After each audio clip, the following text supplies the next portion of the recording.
just want One game. I don't know why. I bought a PS5 with no games to buy. Keep that in mind. They designed this drive to improve loading times. That's all I know. Console exclusives are key. Watch them fly by as they put the PC.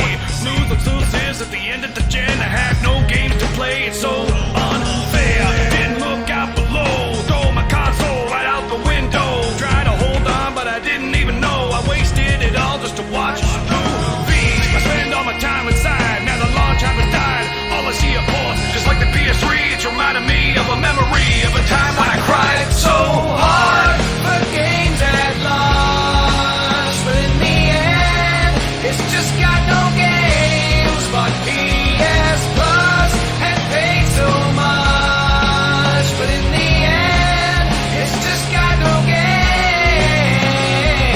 One game. Hi everybody, this is Kevin and welcome back to another video. And today we're going to be discussing a little preview for E3 2021. And I haven't been this excited for E3 since like my high school days of like 2010 to 2012, around there, when the 3DS got revealed and the Wii U. And there was a sort of renaissance with games like Donkey Kong Country Returns on the Wii, which was awesome.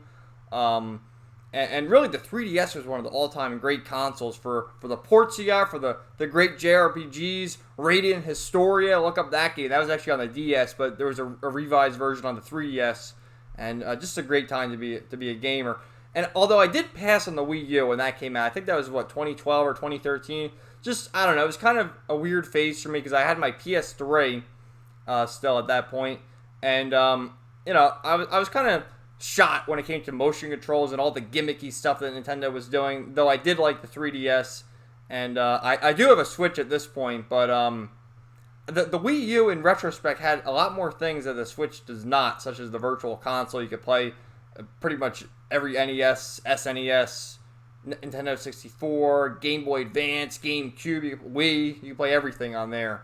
But anyway, so E3 2021 is taking place on June 12th to June 15th, and all the major studios are going to be there, all the big companies discussing what they have, and I'm going to try and cover it if I can. It's going to start on a Saturday, if I'm not mistaken, and go to like a Tuesday, which is kind of weird. It always used to be like a Tuesday to Thursday thing, and I remember it was always like the last week of school, and it's like, come on, they always do that at school too when you're a kid in like middle school or high school. And you got to go for like that last Tuesday and Wednesday, and I would always try and play hooky on those days so I could stay home and watch it, and watch like the streams on IGN when IGN was actually a decent website. With remember when Jessica Chobot was on there? I wonder where she is. And G4, that was another actually station, as Joe Biden would say, like an actual channel. So here's the E3 website, which I don't know, I found it kind of wonky here, but it sort of just gives you a clean cookie cutter layout of the companies who are going to be there. Everyone's going to be there essentially. You got Nintendo and Xbox, and Sony's going to be there too. I don't know why they have them, not listed. They have the other companies there. You got Ubisoft, Square Enix, of course, Verizon. I guess they're going to reveal phones. I don't know. Isn't T2 the calculator company? Texas Instruments, Razer. That's like a gaming. They make gaming computer hardware. You got Capcom. These are Mythical Freedom Games, and of course some smaller companies here, Warner Brothers, Bandai Namco, Gearbox, Sega, NetEase Games, Binge, Eureka, 24 Entertainment, and Television Amico. That shit's been delayed for a very long time.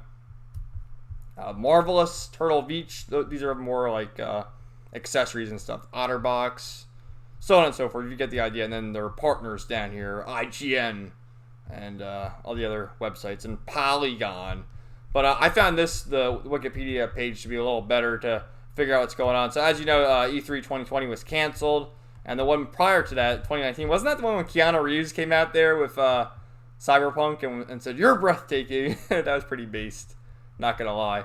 So the first event will be with Ubisoft on that Saturday at 12 p.m. Pacific. So what's that, 3 p.m. Eastern? And then, earlier, you got Microsoft and Bethesda. So that'll be your Xbox and Elder Scrolls and stuff like that. Square Enix. We're going to see a lot of cool shit from Square Enix, I think. Enix. It's really properly pronounced Enix, but I always used to say Enix when I was younger. But the proper pronunciation is Enix. And we're going to get Final Fantasy 16, Endwalker, which comes out in November. The Final Fantasy 7 Remake Yuffie thing is actually coming out on the 10th. So it'll be interesting. Maybe they'll just have a trailer for that. Just say, hey, the game's out. Go buy it. And if we're lucky, we'll probably get Remake Part 2 information, which I think we might. Capcom, there's going to be a new Capcom fighting game. And Resident Evil 8 came out. Maybe they'll be like, oh, Resident Evil 9's coming. Take-Two. Nintendo. So Nintendo will have its own direct thing. And that'll take place on the Tuesday, right? And then they're going to get 3 hours of live gameplay footage. So Nintendo's going to reveal a lot of stuff, too, in my opinion. Bandai Namco, you're going to get your JRPGs. Tales of Arise is coming out in October. And here's more like PC games.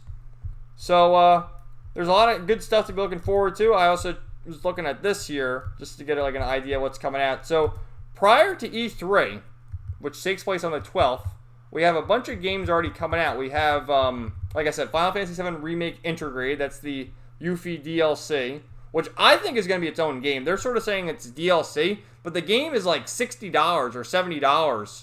The new next-gen games, because this is PS5 exclusive, they're $70. So there's going to be a lot of shit on there if it's going to be that expensive. It can't just be DLC. And then you're also going to get the Ratchet and Clank game, which admittedly does look good and is probably the one game on the PS5. The PS5 literally has no games right now. It's all ports. That Miles Morales shit, which was DLC to the Spider-Man game, is already on sale. It's like $30 now. and then you got Returnal, which is a shooting game, which you can't even save in it, and you play as generic lesbian woman. Looks terrible. And then you're getting this stuff, Elder Scrolls Port, which, whatever. So they'll probably have an ad for this just to say, hey, it's out, go buy it. So, and then it's just interesting to see, like, what other games. Scarlet Nexus, that's a Bandai Namco game that's coming out. You got, the Switch has so many damn ports. This Tony Hawk's thing came out last year. Now it's going on the Switch. This game's like 100 years old. It came out in 2005.